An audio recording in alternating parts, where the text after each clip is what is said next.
The Private Label Pod, with your host Paul Mooney, brought to you by Private Label People. You just listen and leave the rest up to us. Welcome to the festive episode of the Private Label Podcast. I'm your host Paul Mooney. It's that time of year where you overindulge. So go on and treat yourself to this Christmas episode where our guest this week is a man of many talents. Our photographer, videographer and sound engineer, Mr. Michael Elliott. Get involved, have your say, ask us a question or leave us a voice message by heading on over to privatelabelpeople.com/podcast. Michael, happy Christmas. Happy Christmas, Paul.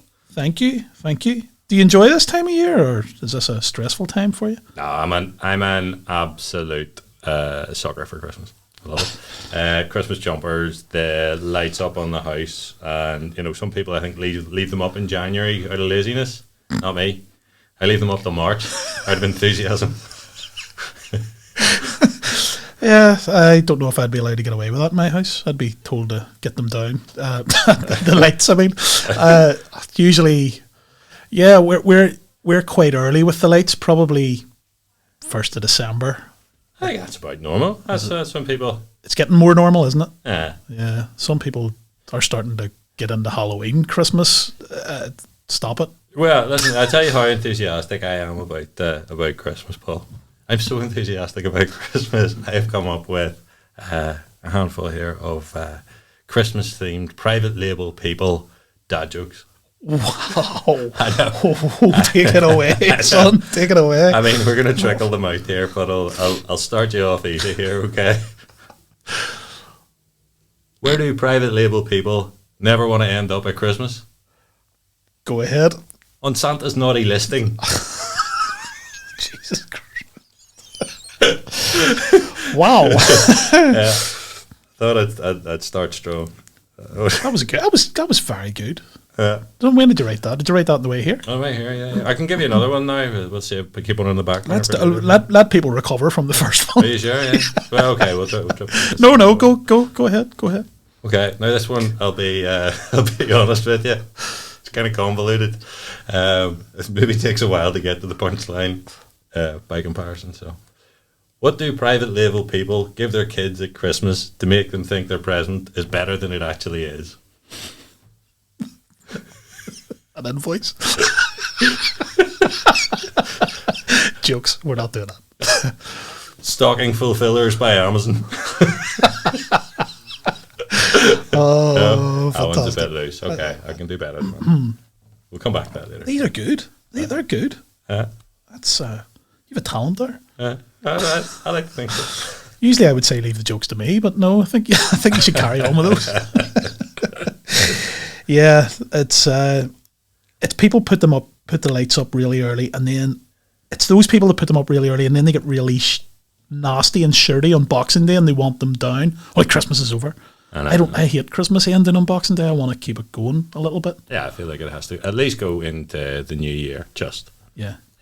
That's a smart choice. I start getting a bit depressed whenever the television channels stop coming out of the Christmas listings around about sort of 2nd to 3rd of January. They start taking the movies off, and I get a bit distressed with that. I don't want things to go back to normal. Well, here, I mean, if ever there was a sort of a sign of how business works, it was today, just before I come up here, we were bringing my kid to a local garden centre, Dobby's, for any of you who we're into that brand name mentioning again. We've been doing this every week. we're really desperate here for some commission, look. But Dobby's do a particularly good Santa's grotto, so we're bringing my kid there, and while we were there, walking through the garden centre, and they have all of their Christmas lights already on sale for next year, ahead of Christmas now. There you go. I just mean it makes complete sense, but there you go. Bit mad. Did you fill the car boot? I did.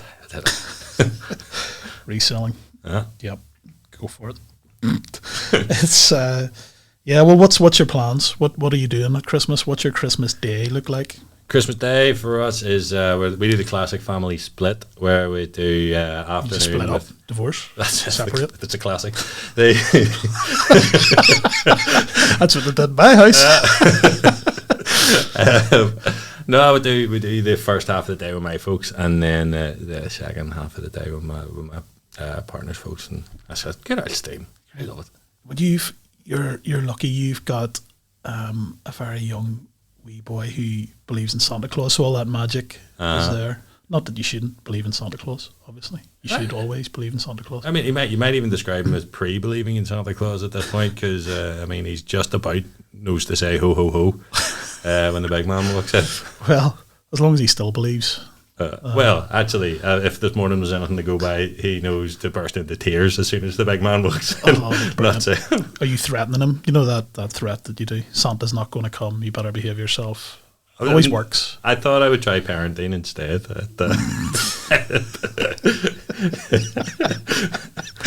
Yeah. Oh, parenting. Yeah. Good dad. Well, what about you then? What are your big hitters around Christmas? Like, I mean, everyone's got their, their movies or their music or their. Yeah, I like a good Christmas film, but I'm not really best placed to talk about this. Robert Rickey always gets at me about my lack of film expertise, because when I was a kid, my mum and dad had me very late. I don't mean like 11 o'clock at night. I mean, my mum was 38 when she had me. At one point I said, well, I was a mistake. And she said, well, you all were, son, so don't worry about it. Because I've got two brothers, which was a fair point. But that was Christmas lunch. Yeah. That's the Christmas split right there. No, but so some of the films that you would traditionally watch at Christmas, I haven't actually seen. One of them, it actually leads to quite a debate. It's Die Hard. Some people would say it is a Christmas film. Where do you stand on that? Is it not? It's funny you mention that. Now, first of all, I'd say definitely it is. Definitely it is. Now, whenever I recently heard my cousins talking and having a very similar conversation, but their conversation was, is Harry Potter a Christmas film? And when I said, what, you're talking about it like it's Die Hard, they looked at me like it's Three Heads. So, sign of the times. Huh? Okay. No, well, I went to a musical this year a West End musical with Robert, and it was Back to the Future. And I must be the first person in the world to have ever seen the musical before I'd seen the film. I've never seen Back to the Future. And I've got to watch that. Not that it's a Christmas movie, really, but it's one of those sort of films, isn't it? You watch over the... Okay, yeah. No, sort of the big blockbusters from the 90s. I would say 90% of the movies from the 90s, or the bigger ones, fall into the category of Christmassy these days. Like, yeah. Home Alone's got to be. It's got to be. You got to watch Home Alone. The Grinch is good in it. Ah, no, there could be. Yeah, I like that. No, my favourite's National Lampoons. What about you? What's your favourite?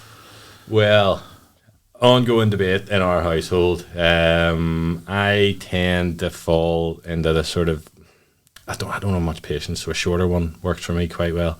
Something like The Snowman, something like that, where you're just, you've got the music, you're getting the mood by the end of it. But my partner, she loves Scrooged, which is good. It's a good film. Yeah, not particularly Christmassy though.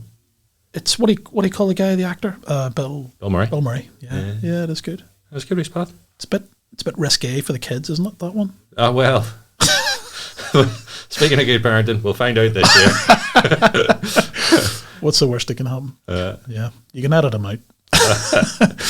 This is interesting now, because normally I am safely and securely behind the buttons, but I get the crossover for one night only here. You are. I should probably make that clear to people who are listening in, because you're our photographer, our video guy, our sound guy. You do all that stuff, and you're normally sitting here recording us in the background going, what the heck are you two talking about? So yeah, you are Mr. Photography. When did you start getting into photography? Was it after school, or was it a photo and video I've done for a very long time in one form or another? Like a lot of things, you pick up a bit in, if like me, you sort of travelled around the houses a wee bit to find the career path that you're after. You pick up skill sets as you go, and then eventually you go, oh, actually, I know what it is that I've been wanting to do all this time but didn't realise. Yep. So then for the past, I would say, probably 15 years, I have been solely focused on photo and video. Very good. It's been good. And it worked well in tandem with your getting involved with the Amazon side of things? Yeah. So, I mean, I don't know.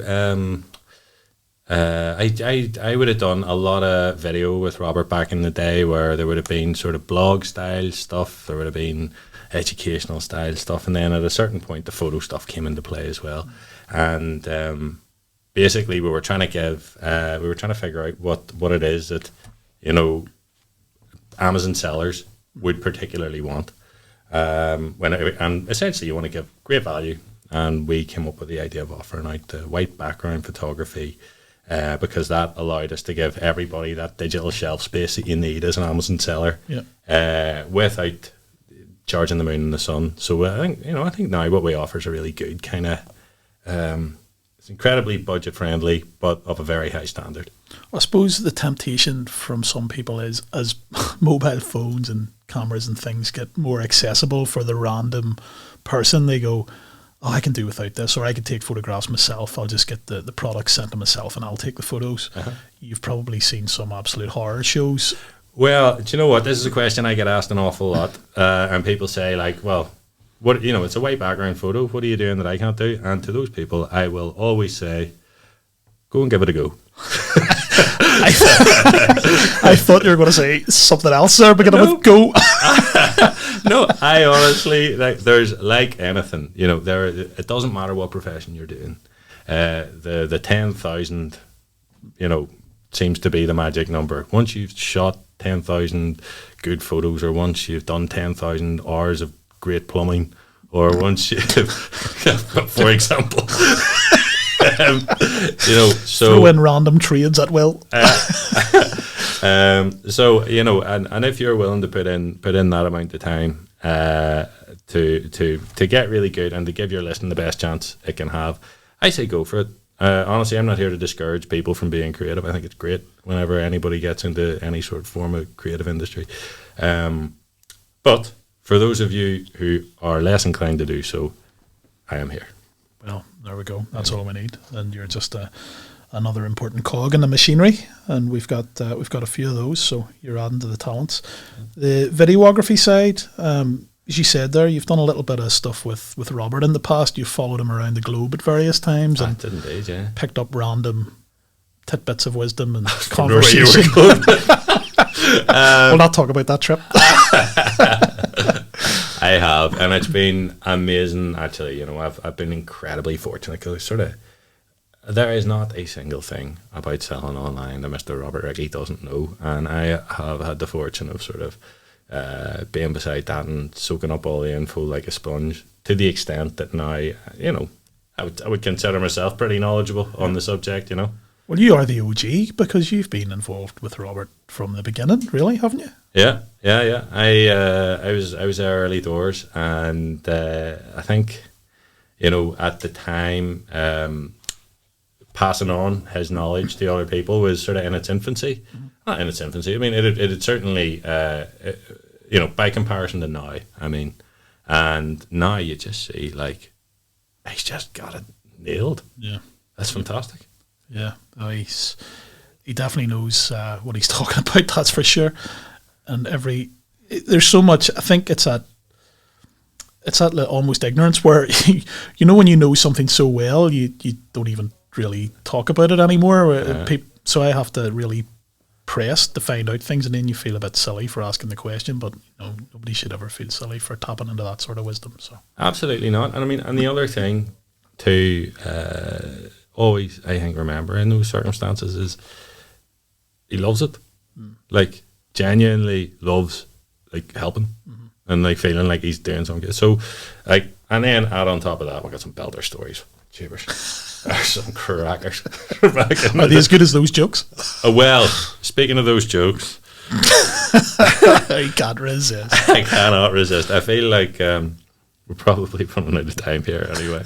So I am going to I'm gonna finish up here with this one. Might be my favourite of the lot. Fair warning. Okay, brace yourselves. Brace yourselves. If you're driving, pull over. Find a safe spot. The best or worst for last, depending on how you view it. How do you know Santa is a private label people member? Don't know. You don't know? Well, I do. It's because he's making a listing and checking it twice. Oh wow! Jeff Bezos is going to be looking you for the Amazon Christmas party, I think. Well, I'm not so sure. Michael, that was That was very entertaining and worthwhile, I think. But I think we should cut it after that. I think possibly. Get involved, have your say, ask us a question, or leave us a voice message by heading on over to privatelabelpeople.com/podcast. There you are, guys. Michael very kindly joined us and supplied us with his photography knowledge there, so we're very grateful to him for that. It just leaves me to wish you a wonderful Christmas from all of us here at Private Label People. For those of you that don't celebrate Christmas, I wish you well from those of us that do. We'll see you in the new year, where we will be going full steam ahead to make it a successful 2024 for all our wonderful members. See you next year.